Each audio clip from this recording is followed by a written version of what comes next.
नमस्कार दोस्तों, स्वागत है आप सभी का प्रीलिम्स मंत्रा में। आज की डेट है 1 जुलाई 2023। आइए शुरुआत करते हैं आज के डिस्कशन की। आज का पहला आर्टिकल हमारा है कोर सेक्टर्स के बारे में। सबसे पहले आपको ये समझना होगा कोर सेक्टर होते क्या हैं। देखिए, जैसे कोई इकॉनमी होती है, इसमें कुछ ऐसे सेक्टर्स होते हैं जो आपके दूसरे सेक्टर्स के ऊपर इम्पैक्ट डालते हैं। जैसे एग्जांपल देना चाहूँगा, आयरन एंड स्टील को आप एग्जांपल लीजिए। अब देखिए, आयरन आपकी कार मेकिंग में भी यूज़ होता है, बिल्डिंग मेकिंग में भी यूज़ होता है, तो यहाँ इसके मल्टीपल यूज़ हैं। तो इस वजह से ये कहा जा सकता है कि आयरन एक आपका कोर इंडस्ट्री का पार्ट है। ऐसे ही क्रूड ऑयल, रिफाइनरी, इलेक्ट्रिसिटी, ये सभी ऐसे सेक्टर्स हैं जो आपकी इकॉनमी की ग्रोथ के लिए काफ़ी बेसिक हैं। ये एक तरह से बेसिक पिलर है आपकी इकॉनमी के। अगर इन पिलर्स में इंप्रूवमेंट दिखती है तो आपकी ओवरऑल इकॉनमी भी अच्छी ग्रो करती है। अभी हमारे लिए चिंता का सबब ये है कि जो पिछला साल था हमारा, उस समय अप्रैल मई के मंथ में हमें 19.3% की ग्रोथ दिख रही थी हमारी कोर इंडस्ट्री में, अब जो कि घट के 4.3% पे पहुंच गई है। अब देखिए, यहां हमें यह समझना होगा कि कोर इंडस्ट्री के बारे में हम कैलकुलेट कहां और कौन से इंडेक्स में करते हैं। तो इसके लिए आप याद रखिए इंडेक्स ऑफ इंडस्ट्रियल प्रोडक्शन, जिसका कि बेस ईयर रहता है आपका 2011-12। अब देखिए, आपको अगर ये नहीं पता है कि बेस ईयर क्या होता है, तो इसमें मैं आपको ये बताना चाहूँगा, ये एक ऐसा ईयर है जिससे हम तुलना करते हैं इस साल की, और इससे कंपेयर करके ही हम बता सकते हैं कि क्या हमारा अभी ग्रोथ हो रहा है या डिक्लाइन हो रहा है। कि हमें एक बेस ईयर चाहिए होता है किसी भी चीज़ को कंपेयर करने के लिए, तो वो बेस ईयर ये काम करता है। अगर बात की जाए इसमें क्या ब्रॉड सेक्टर कवर किए गए हैं, तो इसमें आपका माइनिंग कवर किया गया है, मैन्युफैक्चरिंग कवर किया गया है, और इलेक्ट्रिसिटी। जो आपके कोर सेक्टर्स हैं उसको अप्रॉक्सीमेटली 40% यानी 40.27 है वैसे तो, इसकी वेटेज दी गई है। अब कोर इंडस्ट्रीज में कौन से 8 सेक्टर आते हैं इसमें आपको याद रखना है, जैसे petroleum and refinery, electricity, steel, coal, crude oil, natural gas production, cement and fertiliser. अब इनको मैंने परसेंटेज वाइज आपको दिया है क्योंकि यूपीएससी ने पहले एक बार इनकी वेटेज के अकॉर्डिंगली अरेंज करने को आपको कहा था। इस आर्टिकल में एक दो चीज़ें आपको और भी समझाई गई हैं, जैसे इलेक्ट्रिसिटी में, और अगर बात की जाए नेचुरल गैस में, हमें 0.3% का डिक्लाइन देखने को मिल रहा है। अगर बात की जाए कोल इंडस्ट्री की, तो यहाँ पर भी अप्रॉक्सीमेटली 7.2% से हम ग्रो कर रहे हैं। पहले यहाँ पर 33% की ग्रोथ रेट थी। अगर बात की जाए फर्टिलाइज़र की, स्टील इंडस्ट्री की, सीमेंट इंडस्ट्री की, तो अप्रॉक्सीमेटली यहाँ पर भी आपको 10% का डिक्लाइन देखने को मिल रहा है। जैसे 22% पे थी आपकी फर्टिलाइजर इंडस्ट्री, अब इसकी ग्रोथ है 9.7% के आसपास। 15% के आसपास आपकी ग्रो कर रही थी स्टील इंडस्ट्री, अब ग्रो कर रही है 9.2% के हिसाब से। और सीमेंट इंडस्ट्री आपकी ग्रो कर रही थी 26% के आसपास, अब कर रही है 15% के आसपास। वैसे तो ये आपको फैक्ट्स याद रखने की जरूरत नहीं है क्योंकि हर मंथ ये रिवाइज होते रहेंगे, चेंज होते रहेंगे। तो अभी के लिए मैं आपको बस ये कहूँगा कि आप इसके कोर कॉन्सेप्ट के ऊपर फोकस कीजिए।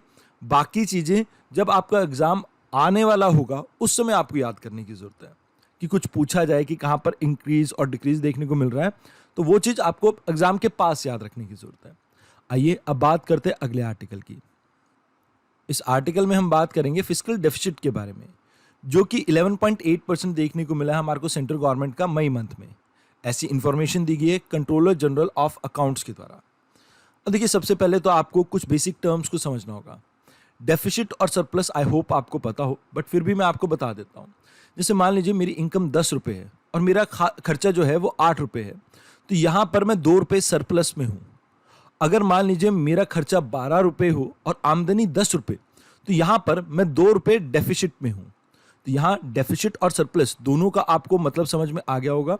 यानी जब मेरे पास 2 रुपये बच रहे थे तो मैं सरप्लस में था, और जब मेरे पास 2 रुपये की कमी है तो मैं किस में हूँ? डेफिसिट में हूँ। अब यहाँ बजट के अंदर 3 तरह से हम डेफिसिट को कैलकुलेट करते हैं। एक होता है रेवेन्यू डेफिसिट, जहाँ पर हम रेवेन्यू एक्सपेंडिचर में से रेवेन्यू रिसिप्ट को माइनस करते हैं।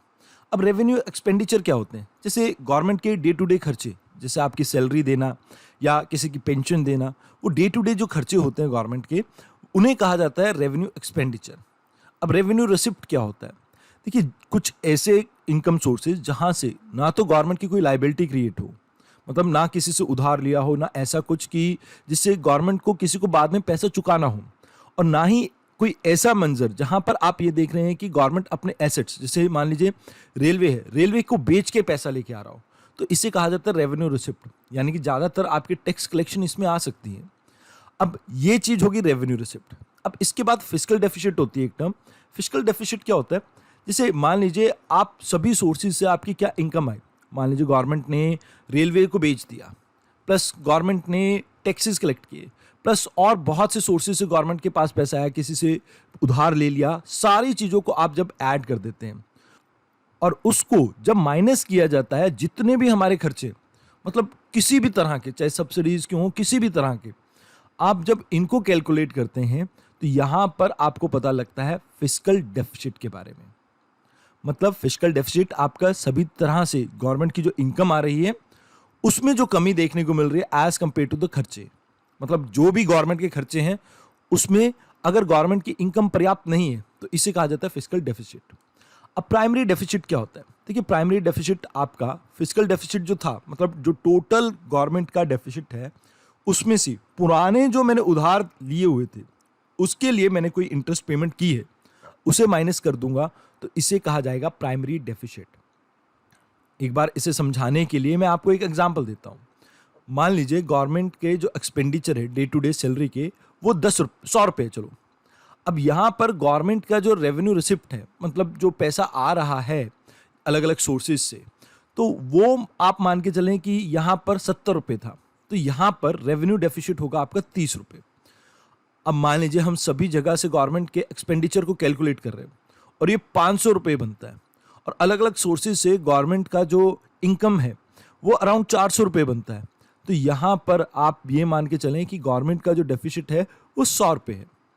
अब इस 100 रुपये में से जब मैं मान लीजिए मैंने पिछले साल का इंटरेस्ट पे किया था 70 रुपये, तो यहाँ पर उस 70 रुपये को माइनस करके जो बचा है ये आपका प्राइमरी डेफिसिट है। अभी मई मंथ के अंदर ये 2.1 लाख करोड़ देखने को मिला है हमें। पिछले साल ये 12.3% के आसपास था, मतलब इससे थोड़ा ज़्यादा था। इस साल थोड़ी कटौती देखने को मिली है, तो ये भारत के लिए कुछ अच्छी खबर है। आइए अब बात करते हैं अगले आर्टिकल की। इस आर्टिकल में हम बात करेंगे external debt to GDP ratio. अब यहाँ आपको समझना होगा कि डेट क्या होता है। जैसे मान लीजिए मेरा कोई दोस्त है, मैंने उससे 1000 रुपये उधार लिया, तो दैट इज डेट, मतलब यहाँ मुझे वो पैसा उसे वापस करना है। अब generally debt to GDP ratio क्या होता है कि जो कंट्री का टोटल डेट है, इसमें इंटरनल और एक्सटर्नल दोनों को आप इंक्लूड कर रहे हैं, और जो आपकी जीडीपी का साइज है, मान लीजिए मेरी जीडीपी का साइज है $1 ट्रिलियन की, तो यहाँ पर वो 1 ट्रिलियन नीचे आ जाएगा और आपका जो उधार है वो ऊपर आएगा। इस रेशियो को कहा जाता है debt to GDP ratio. But जब आप एक्सटर्नल सोर्सेज से, मतलब जो आपने डॉलर में किसी से उधार ले रखा है, जब आप उसको कैलकुलेट करते हैं तो इसे कहा जाता है external debt to GDP ratio. अब यहाँ ये बताया जा रहा है इस आर्टिकल में कि जो भारत का external debt to GDP ratio है वो इस बार $5.6 बिलियन से इंक्रीज हुआ है। दैट लाइज अराउंड $600 बिलियन के आसपास अभी है। अब देखिए, इसमें ये कहा जा रहा है कि हमारा जो पिछले साल के मुकाबले इस साल अगर हम डेट टू जीडीपी रेशियो देख रहे हैं एक्सटर्नल एरियाज में, तो वो कम हुआ है। पहले हमारा ये रेशियो था अराउंड 20% के आसपास, अब ये घटता हुआ दिखाई दे रहा है 18.9% के आसपास। अब इसके लिए मेजरली ये कहा जा रहा है कि जो वैल्यूएशन गेन हमें देखने को मिल रहा है ना यूएस डॉलर में और विज़ावी इंडियन करेंसी, इसकी वजह से ये चेंज देखने को मिल रहा है। अब इसमें कुछ चीज़ों के बारे में बताया गया है, जैसे जो हमारा लॉन्ग टर्म डेट है जिसकी ओरिजिनल मैच्योरिटी 1 साल है, मतलब या 1 साल से ज़्यादा है, वो कहीं ना कहीं आपका $496 बिलियन के आसपास है। जो हमारा शॉर्ट टर्म डेट है, यानी जिसको हमने 1 साल के अंदर चुकता करना है, इसमें थोड़ा इजाफा देखने को मिल रहा है। मतलब पहले ये 19% के आसपास हुआ करता था, अब ये 20% के आसपास पहुंच चुका है आपका। और इसमें भी जो बचा कुचा है आपका, मतलब 500 आपके तो यहाँ पर ही होगे ना, $500 बिलियन, तो 500 के बाद जो 124 के आसपास बचा है वो आपका यहाँ पर आ जाता है शॉर्ट टर्म में। फिर डॉलर डोमिनेटेड जो हमारा डेट है वो सबसे बड़ा कंपोनेंट है हमारा, अप्रॉक्सीमेटली 54% हमें डॉलर में पेमेंट करनी है।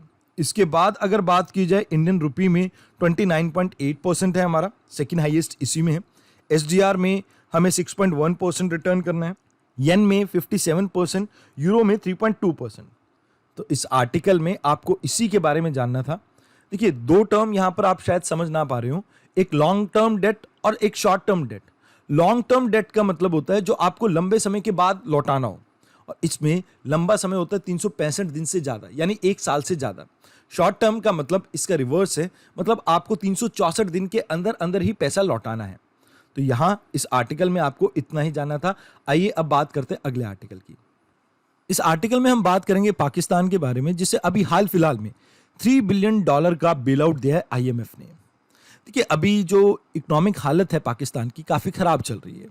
इसके पीछे कई कारण हैं। एक तो जो पाकिस्तान है, इन्होंने सब्सिडीज और बाकी चीज़ों में पैसा बहुत सा वेस्ट किया। दूसरी चीज़ यहाँ पर ये देखने को मिलती है कि जो इंटरनेशनल लेवल है, यहाँ पर जो कमोडिटी प्राइजेज हैं वो बहुत ज़्यादा इंक्रीज हो गए थे रशिया यूक्रेन वॉर के कारण, जिसके कारण आपकी जो पाकिस्तानी इकॉनमी है इसके ऊपर खासा इम्पैक्ट पड़ा। इसके साथ साथ अभी रिसेंट टाइम में यहाँ पर फ्लड देखने को मिला था, जिसमें पाकिस्तान की इकॉनमी को $30 बिलियन का नुकसान हुआ था।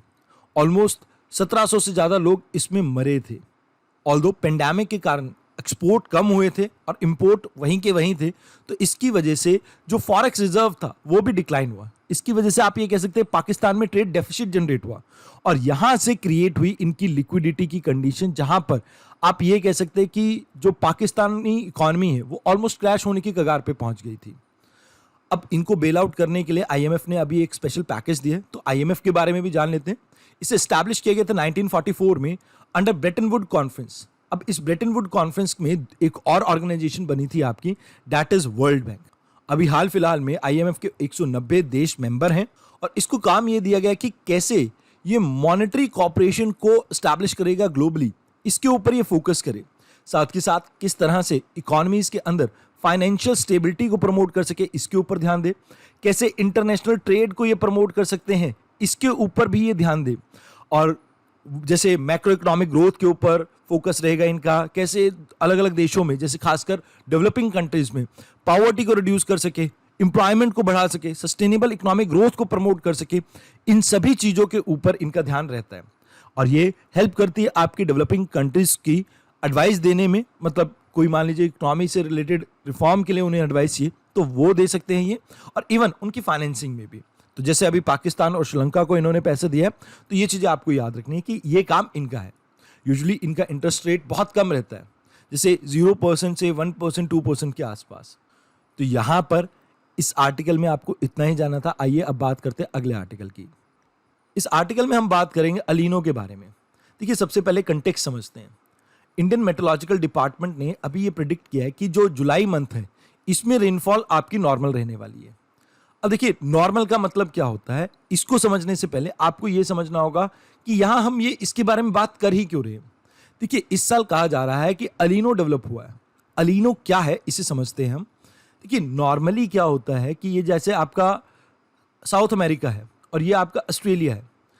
ये साउथ अमेरिका से आपका वार्म करंट मूव करता है ऑस्ट्रेलिया की तरफ, जिसकी वजह से ऑस्ट्रेलिया में बारिशें होती हैं। मतलब यहाँ पे ये कह सकते हैं आप कि जो ऑस्ट्रेलिया वाला एरिया है इसमें एग्रीकल्चर को इससे बढ़ावा मिलेगा। मतलब यहाँ पर आप ये मान के चलें, जितनी गर्म हवा होगी उसमें मॉइस्चर होल्डिंग कैपेसिटी यानी वाटर होल्डिंग कैपेसिटी उतनी ज़्यादा होगी, और जितनी मॉइस्चर होल्डिंग कैपेसिटी होगी उतनी ही ज़्यादा रेनफॉल होती है। अब इसके विपरीत यहाँ से जो आपके ऑस्ट्रेलिया की तरफ से साउथ अमेरिका की तरफ करंट जाता है, ये कोल्ड करंट होता है, जिसे हम पेरू और हम्बोल्ट करंट के नाम से भी जानते हैं। इसी के कारण यहाँ पर आपके साउथ अमेरिका में ड्राई डेजर्ट जैसी कंडीशंस जनरेट होती हैं। अब इसके पीछे कारण ये है कि जितनी कोल्ड हवा होगी उतनी ही उसमें नमी सोखने की कैपेसिटी कम होगी, और जितनी हवा में नमी कम होगी उतनी ज़्यादा ड्राई कंडीशन वहाँ पे जनरेट होगी। और दुनिया का one of the driest desert that is Atacama desert, वो भी आपका लोकेटेड है इसी एरिया में साउथ अमेरिका के।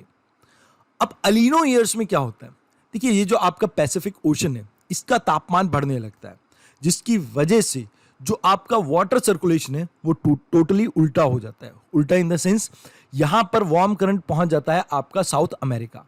अब इसके कारण साउथ अमेरिका में बारिश होती है। अब ये सभी आपके वॉकर सेल मूवमेंट है, क्योंकि जो भी आपका प्रेशर बेल्ट का ईस्ट टू वेस्ट अरेंजमेंट होता है उसे वॉकर सेल कहा जाता है। अब एक वॉकर सेल दूसरे वॉकर सेल से कनेक्टेड रहता है, तो यहां पर आपको देखने को मिलता है कि over a period of time, मतलब अगर विंटर में ऑस्ट्रेलिया में आपका, क्योंकि देखिए जब हमारे यहाँ पर विंटर है तब ऑस्ट्रेलिया में समर है, तो अगर उस समय आपको अलीनो देखने को मिलता है पैसिफिक ओशन में, तो जून जुलाई के मंथ में आपको इंडिया के अंदर अलीनो का इंपैक्ट देखने को मिलेगा, जहां पर इंडिया के अंदर रेनफॉल कम हो जाता है। तो ये जो आपकी मूवमेंट है, मतलब यहां पर अगर आप देखें कि ये जो वॉकर सेल्स आपकी अरेंजमेंट है, इनकी वजह से यहां पर इंपैक्ट पड़ता है आपकी इंडिया की रेनफॉल के ऊपर। ओशियानिक नीनो इंडेक्स के अकॉर्डिंगली ये बताया जा रहा है कि ये जो एरिया है, यहाँ पर पिछले 3 महीने में 0.5 डिग्री सेल्सियस तापमान इंक्रीज हुआ है, जिसके कारण मिड जून तक, मतलब मिड जुलाई तक आपका अलीनो पहुंच जाएगा भारत में।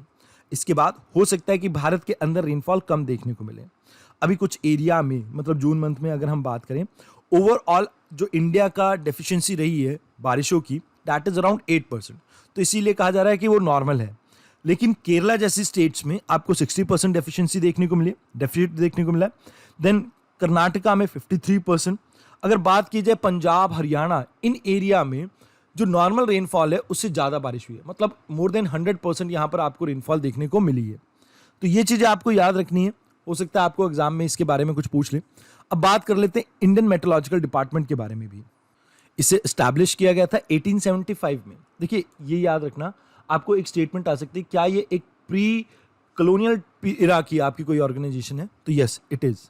देन ये किसके अंडर आती है, कौन सी मिनिस्ट्री के अंदर आती है? तो मिनिस्ट्री ऑफ अर्थ साइंस के अंडर आती है। इसको रिस्पॉन्सिबिलिटी ये दी कि मेट्रोलॉजिकल ऑब्जर्वेशन करेगा, वेदर फोरकास्टिंग करेगा, प्लस अर्थक्वेक जैसी चीजें हैं जो सिस्मोलॉजी, उससे ये डील करेगा। तो यहां पर इस आर्टिकल में आपको इतना ही जानना था। आइए अब बात करते हैं अगले आर्टिकल की। अभी रिसेंटली हमें इन्फ्लेशन देखने को मिला है तूर दाल में, तो तूर दाल के बारे में थोड़ा बहुत जान लेते हैं, उसके बाद आर्टिकल के कंटेक्स्ट में हम बात करेंगे। तूर दाल जनरली आप रेनी सीजन, समर सीजन और विंटर कभी भी ग्रो कर सकते हैं। ये आपकी ड्रॉट टॉलरेंट क्रॉप है, मतलब अगर यहाँ पर बारिशें कम भी पड़े तो भी ये उस चीज़ को सस्टेन कर सकती हैं। ये लुगुमिनस प्लांट है, मतलब नाइट्रोजन फिक्सेशन में ये इंपॉर्टेंट रोल अदा करते हैं। और यहाँ पर इसकी जो एनुअल रेनफॉल की रिक्वायरमेंट है, that is around 60 to 65 centimetre के आसपास। लेकिन एक चीज आपको याद रखना है कि मॉइस्ट कंडीशन में आपकी अच्छी खासी ग्रो कर सकती है।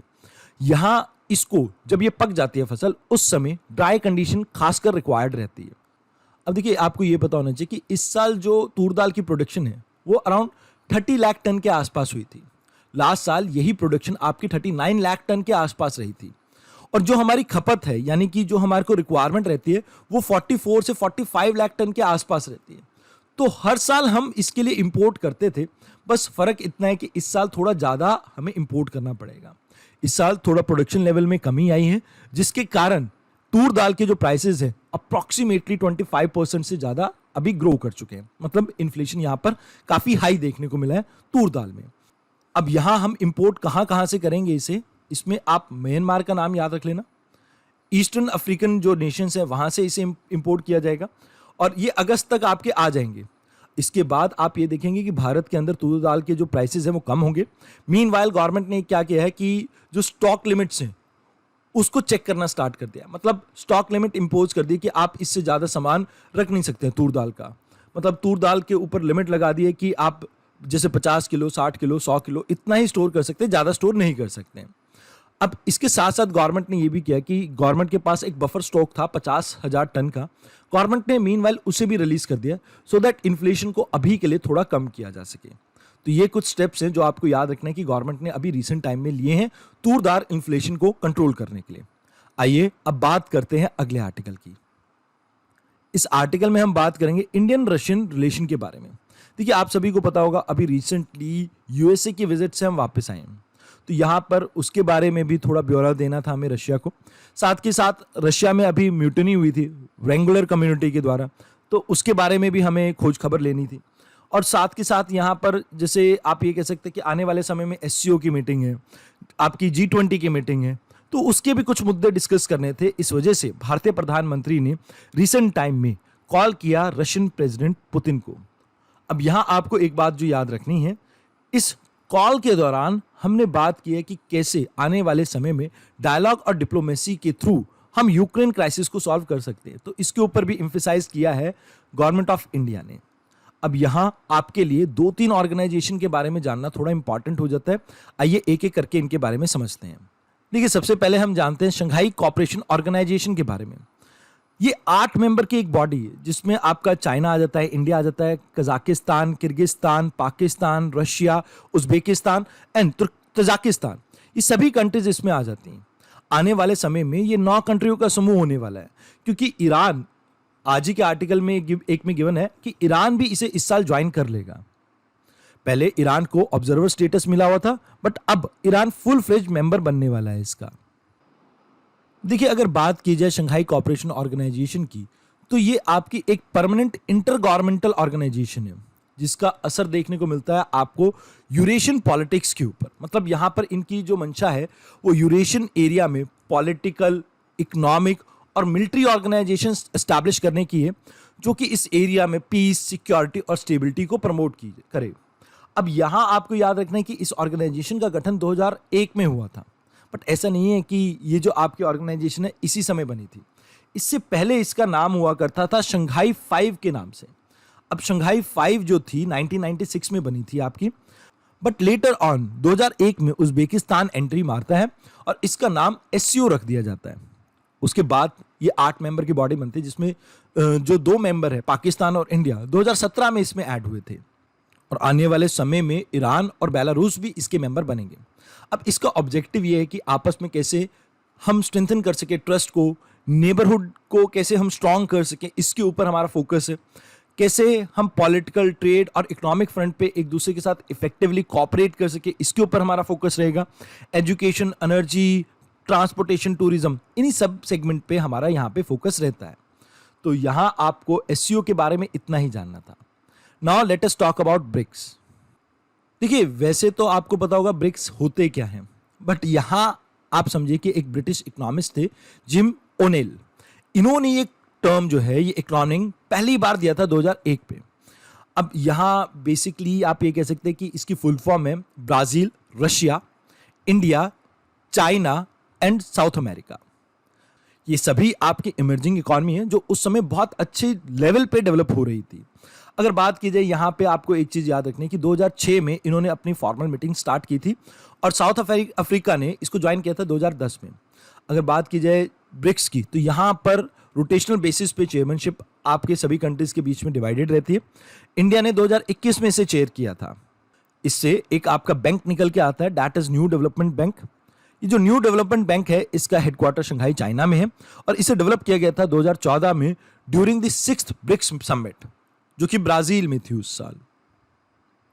इसके साथ साथ यहां से कंटीजेंट रिजर्व अरेंजमेंट भी निकल के आता है, एक एग्रीमेंट, जहां पर यह कहा जाता है कि मान लीजिए किसी कंट्री के साथ short term balance of payment का कोई प्रेशर है, तो उसको लूजन अप करने के लिए यहां पर एक दूसरे को हम हेल्प करेंगे। मतलब एक तरह से ब्रिक्स नेशन में स्टेबिलिटी प्रोवाइड करने के लिए यह आपका एक एग्रीमेंट डिजाइन किया गया था 2014 में।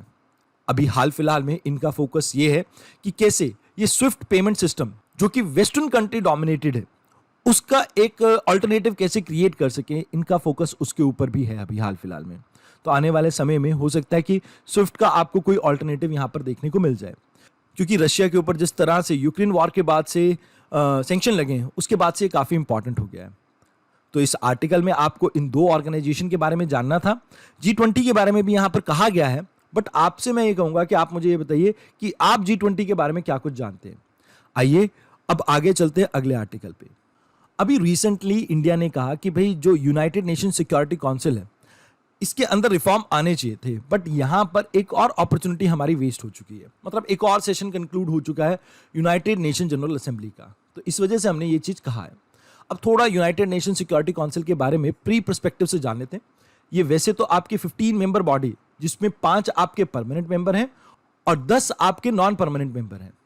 अब यहां आपको याद रखना है कि China, France, UK, Russia, USA, ये आपके परमानेंट मेंबर हैं।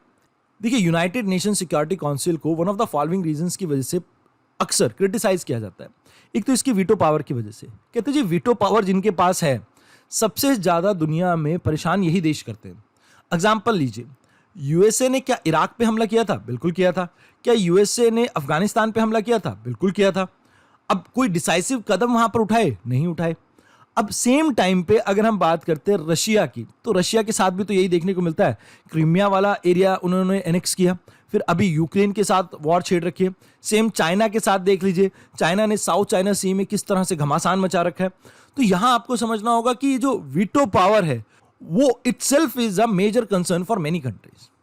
क्योंकि भैया यहां पर आप देखेंगे जैसे इजराइल के लिए कभी भी कोई इशू आता है सिक्योरिटी काउंसिल के सामने, तो यूएसए उसे बैकआउट कर देता है, मतलब वीटो कर देता है। 42 टाइम यूएसए ने ऐसा किया है। सीरिया के मामले में रशिया और चाइना वीटो कर देता है, पाकिस्तान के मामले में चाइना वीटो कर देता है, इवन ताइवान के केस में चाइना वीटो कर देता है, उस चीज के अंदर रिफॉर्म नहीं आने देता है। तो यहां पर इस वीटो पावर की वजह से बहुत सी परेशानी होती है। और इवन ये जो सिक्योरिटी काउंसिल का डिजाइन है ना, ये बहुत ज्यादा अच्छा भी नहीं। क्यों? क्योंकि देखिए आप फ्रांस को देखिए, यूएसए को देखिए, यूके को देखिए, रशिया को देखिए, यूएसए को देखिए, तो यहां पर तो आपको वेस्टर्न डोमिनेंस देखने को मिल रहा है। चलो रशिया को निकाल भी दो तो वेस्टर्न साइड का डोमिनेंस देखने को मिल रहा है। इवन अगर बात कीजिए डेवलपिंग कंट्रीज की, तो चाइना के अलावा कोई यहां पर डेवलपिंग कंट्रीज देखने को भी नहीं मिलती है। तो यहां पर उनके कंसर्न भी यहां पर एड्रेस नहीं किए गए। अगर एशिया की बात की जाए, दुनिया की सबसे बड़ी पॉपुलेशन को होल्ड करता है, उसका रिप्रेजेंटेशन यहां पे कम है as compare to Europe. Europe तो एक छोटा सा आपका कॉन्टिनेंट है जिसमें मुट्ठी भर लोग रहते हैं, उनकी कई कई कंट्रीज के बराबर तो हमारे उत्तर प्रदेश में पॉपुलेशन है। तो यहां आपको समझना होगा कि भैया ये जो रिप्रेजेंटेशन है यूनाइटेड नेशन सिक्योरिटी काउंसिल में, that is not good enough. और इसी को चेंज करने के लिए हमने काफी बार दलील रखी है, अपील की है। अभी रिसेंटली हमारी जो यूनाइटेड नेशन सिक्योरिटी काउंसिल में मेंबरशिप है, इसके लिए यूके ने हमारे को बिड में सपोर्ट किया है। तो हाल फिलहाल में इस आर्टिकल में आपको इतना ही जानना था। आइए अब बात करते हैं अगले आर्टिकल की।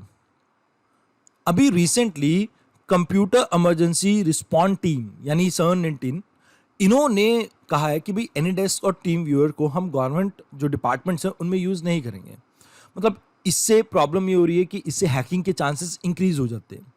तो यहां पर आपको इतना ही जानना था, बट हम इस ऑर्गेनाइजेशन के बारे में जान लेते हैं। देखिए ये मिनिस्ट्री ऑफ इलेक्ट्रॉनिक्स के अंडर आती है आपकी।